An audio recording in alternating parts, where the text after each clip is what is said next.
Nomsa, thank you so much for joining us. I know that you have been trying to find out what the Bushiris did to get over the border. What have you been able to find out about how they ended up in Malawi?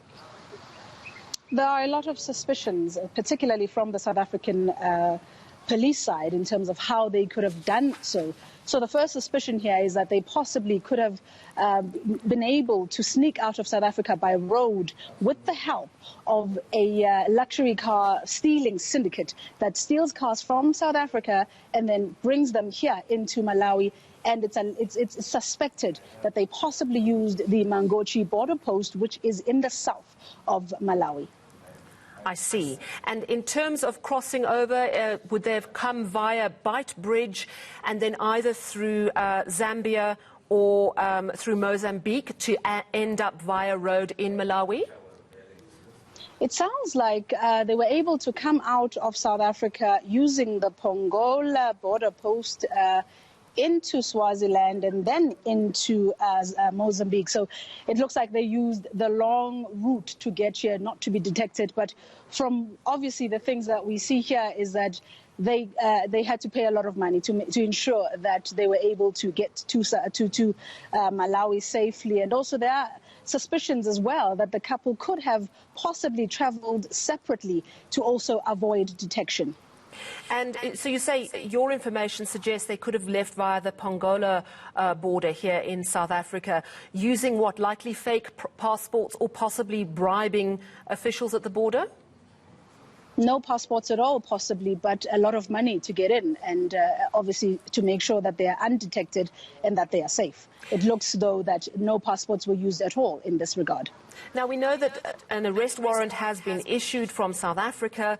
South Africa is trying to get them extradited. How much attention is the Malawian government giving to this issue? Have they spoken out about it publicly? Have they perhaps spoken to you about it?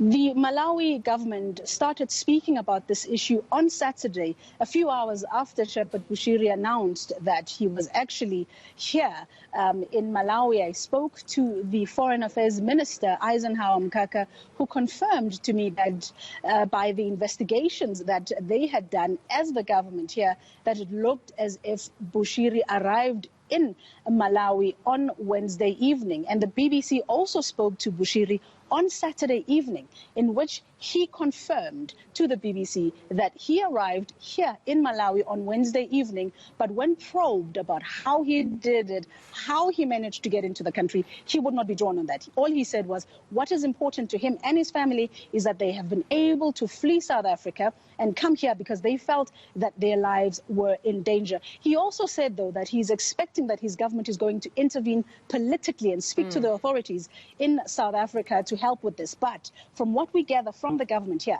the government says it does not want to interfere at all politically, but it says that the only thing that should be happening here is that law enforcement agencies in Malawi need to be dealing with that issue.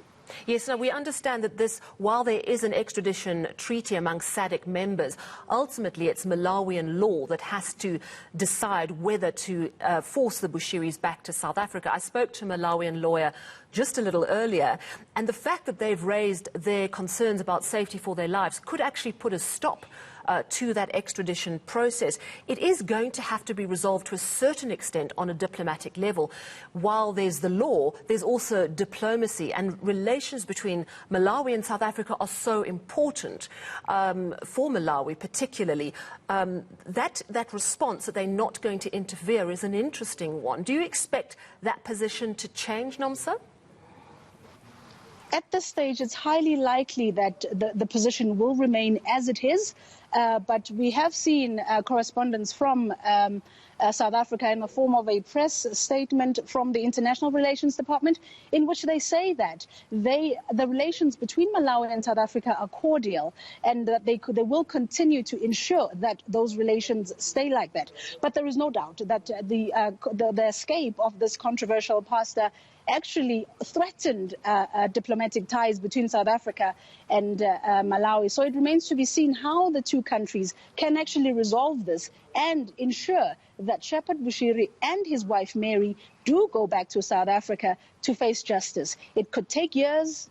We don't know how long it's going to take. Absolutely. Well, thank you so much for sharing what you've discovered with us. We really do appreciate it.